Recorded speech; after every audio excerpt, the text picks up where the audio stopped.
Talk to me then about the day you were told you were free, that you were going to be released. Did you have notice of it? There were rumors. There was rumors that Qatar was involved in these negotiations for freeing me, and so certain, quantities of money were mentioned. But they had been telling me, so often they say good things are going to happen, then nothing good happens. You get transferred from one prison to the next, and you think you're going home, and you're not. So I was either ready to be transferred to a different prison or to be taken out to the field and shot.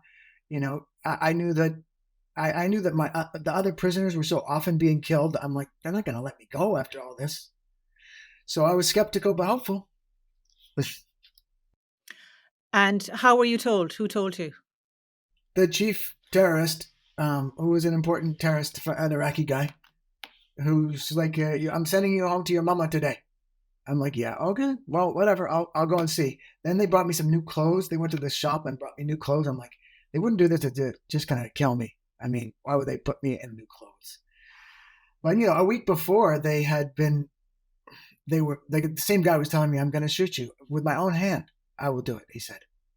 So you really don't believe it until it happens, and even when it does happen, then this can't be happening. And how do you cope with it then? Because that in Well, itself is a trauma, isn't it? it is for me like a terrorist organization is a cult, and I developed a cult personality, a cult self, a second self that could easily get along with the people in the cult, and I accepted my second self, just as they do, by the way. We got to kill the Jews. When they said that, of course, I would say, we've got to show the world that we're not really terrorists. We're actually freedom. When you go home, you will do this. Of course, I told them. And my second self was kind of at home. And then as soon as I left, I retrieved my first self, like Theo. And I was okay with Theo being Theo too. I can negotiate that world. So I, you know, I, I returned to my original self. It wasn't that complicated because he never really died.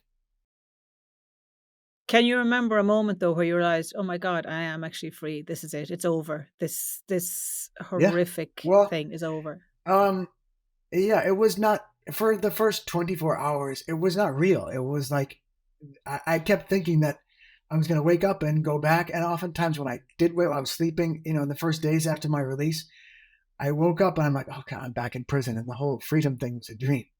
The first 2 seconds of my waking, I was like, oh, damn, I'm back in prison. And then I looked around, oh, I'm not in prison anymore. The first few weeks, every person I saw on the street, I'm like, he's probably a terrorist. I was in Israel. They let me go in Israel.